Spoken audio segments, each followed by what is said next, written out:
¿sabes? Bueno, muy buenos días. En el día de hoy, mi grupo de trabajo, que está conformado por Samuel Ropero, Angélica Leal y quien les habla, Diego Duarte, venimos a exponerle un tema muy importante, que es la suspensión y la interrupción de los procesos. No siendo más, le damos inicio a nuestra exposición con la interrupción del proceso. Inicio yo, compañero, me hace el favor y me pasa la diapositiva. Bueno, tenemos que la interrupción de un proceso impide por ministerio de la ley que el mismo continúe siempre y cuando acontezcan determinadas circunstancias señaladas en el ordenamiento jurídico, las cuales suponen la necesidad de impedir que transcurran los plazos procesales en perjuicio de derechos fundamentales como lo son el debido proceso, el derecho a la defensa y la contradicción. Frente a alguna de las partes en un proceso judicial, las causales de interrupción procesal se encuentran consagradas en el artículo 159 del Código General del Proceso.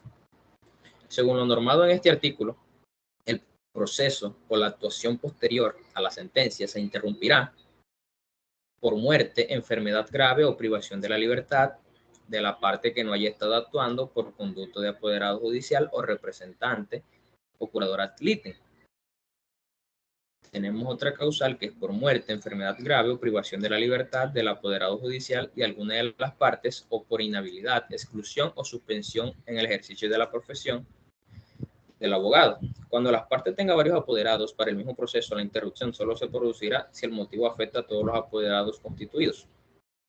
Bueno, esto nos quiere decir que el trámite, en caso de presentarse la situación anterior, está consagrada en el artículo 134 del Código General del Proceso, norma que trata sobre la oportunidad y trámite de las nulidades procesales, las cuales podrán alegarse en cualquiera de las instancias antes de que se dicte sentencia o durante la actuación posterior a estas si ocurrieron en ella.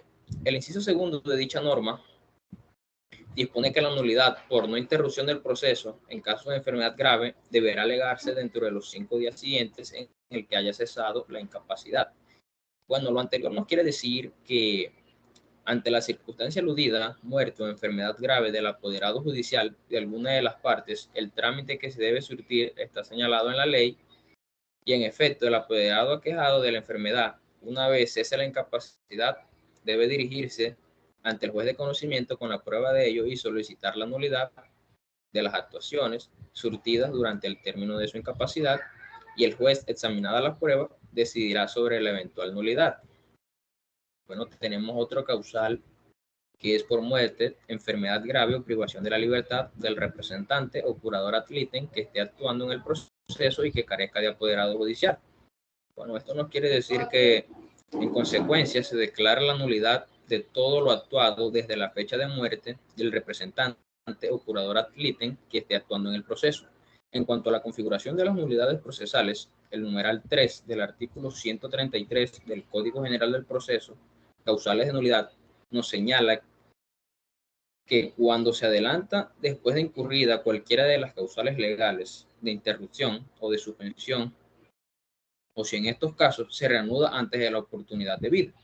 La interrupción se producirá a partir del hecho que lo origine, pero si esto sucede antes del expediente al despacho, surtirá efectos a partir de la notificación de la providencia que se pronuncie seguidamente.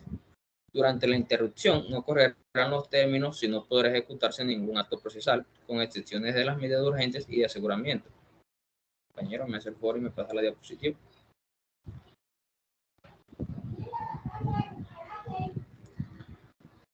Bueno, tenemos las citaciones en el artículo 160 del Código General del Proceso. Bueno, este artículo nos dice que el juez, mediante tenga conocimiento del hecho que lo origina la interrupción, ordenará notificar por aviso al cónyuge o compañero permanente o a los herederos, al albacea con tenencia de bienes, al cobrador de la herencia yacente o a la parte cuyo apoderado falleció o fue excluido o suspendido del ejercicio de la profesión, privado de la libertad o inhabilitado según fuera el caso. Los citados deberán comparecer al proceso dentro de los 5 días siguientes a su notificación. Vencido este término o antes, cuando concurran o designen un nuevo apoderado, se reanudará el proceso. Quienes pretendan apersonarse en un proceso interrumpido deberán presentar las pruebas que demuestren el derecho que les asista. Bueno, con esto ya doy finalizado mi intervención, lo dejo con mi compañero Samuel Ropero.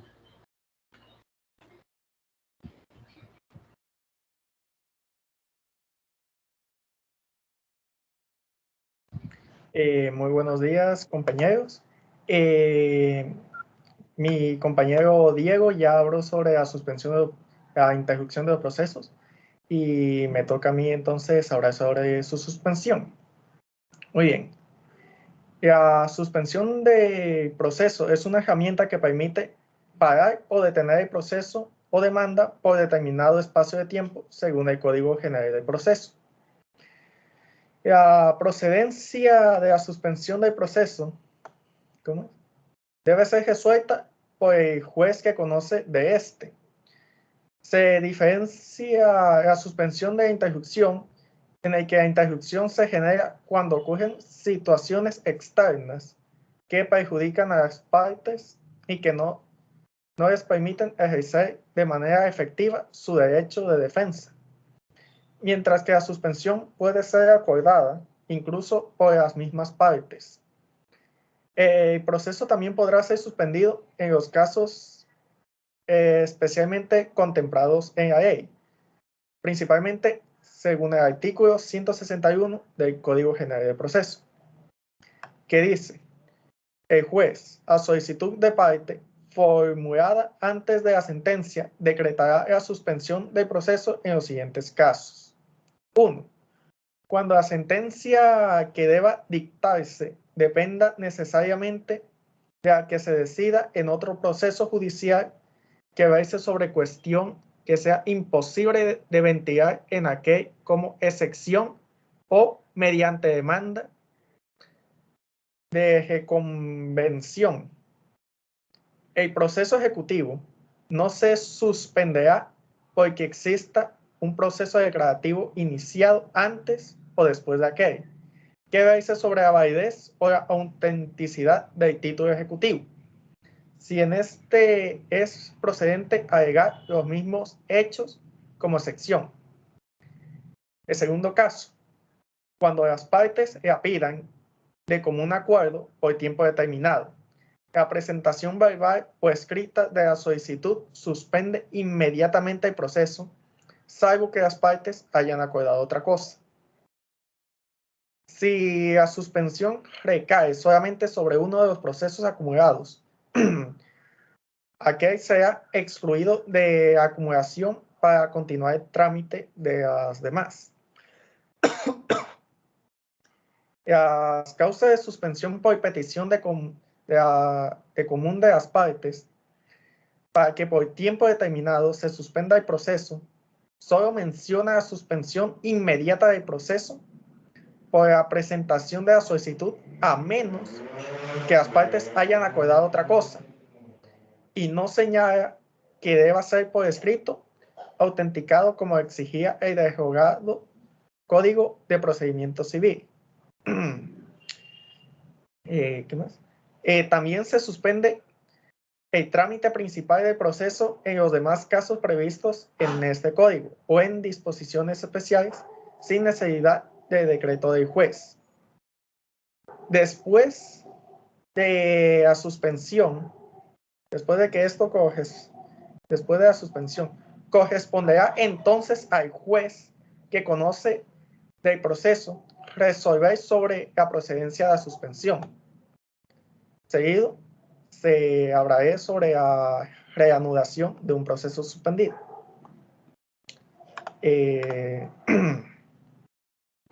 La reanudación del proceso, una vez se ha decretado la suspensión, depende de la causa por la cual se efectuó.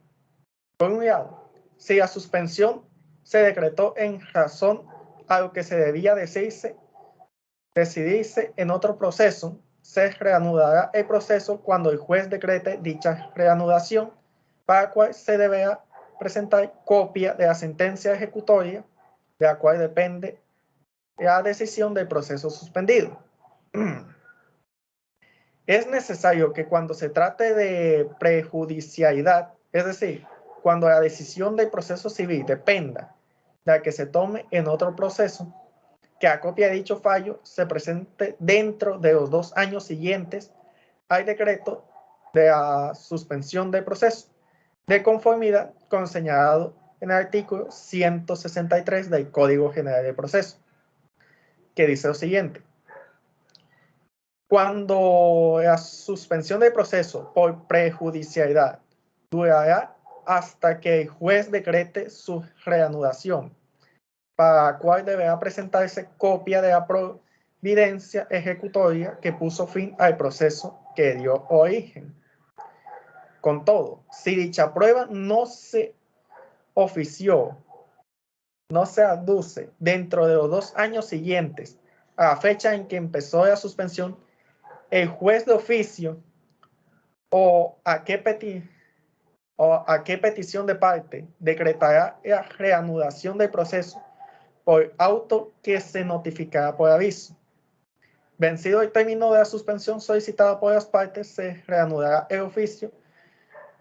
El proceso también se reanudará cuando las partes de común acuerdo el oficio. ¿Qué quieren decir eso? Que cuando un proceso es suspendido, esperando la sentencia de un proceso secundario, del cual este depende, el proceso se suspenderá, valga las redundancias, hasta que el secundario no pueda resolverse. Tiene que esperar la sentencia para poder seguir. En cuyo caso tiene que presentarse físicamente la sentencia para que el juez lo avale y puedan proseguir. En los casos de común acuerdo, las partes que llegaron a acuerdo de suspender la sentencia tienen de nuevo ponerse de acuerdo para reanudarla y expresar al juez su deseo de reanudar el proceso para así seguir con este. Por lo pronto eso sería todo. Lo dejo con mi compañera Angélica y ella seguirá con los siguientes temas. Muchas gracias. Buenos días, mi nombre, como lo indicó mi compañero, es Angélica Leal. Yo vengo a hablarles acerca de las diferencias y efectos de la interrupción y suspensión del proceso. Primero llevaré a cabo lo que son las diferencias. La interrupción y la suspensión se encuentran plenamente separadas en el Código General del Proceso. La interrupción del proceso se da por causas externas que afectan la posibilidad de que las partes actúen en este. Y sus causales las encontramos consagradas en el artículo 159 del Código General del Proceso, como lo había señalado mi compañero Diego en su intervención. Por otro lado, la suspensión del proceso solo se da en 2 eventos. Se da cuando la decisión del proceso civil depende de la que se tome en otro proceso, o cuando las partes soliciten la suspensión del común acuerdo. Por otro lado, los efectos de suspensión y la interrupción de los procesos, pese a que sus causales son diferentes tanto la suspensión como la interrupción detienen los términos del proceso. Es decir, que estos se quedan, digamos que estáticos, hasta que se ordene su continuidad o su reanudación. El objetivo de la interrupción del proceso es permitir un efectivo cumplimiento del derecho de defensa de las partes, ya que las causales se refieren exclusivamente a la persona encargada de ejercer dicho derecho, como es quien actúa en nombre propio, o el apoderado, o el curador ad litem, o el representante. Con la suspensión, lo que se busca es darle tiempo a las partes para que ellas tomen una decisión encaminada, ya sea a terminar el proceso. Pues en este tiempo pueden celebrar, por ejemplo, la transacción, o conciliar sí al respecto. Y por otro lado, cuando se suspende por la dependencia de la sentencia, de lo que se decida en otro proceso, su finalidad es no incurrir en fallos contradictorios. Entonces, bueno, con esto ya finalizamos lo que es nuestra exposición. Espero que haya sido de su agrado y hayan entendido los conceptos de este. Y bueno, no siendo más, finalizamos y agradecemos su atención. Muchas gracias.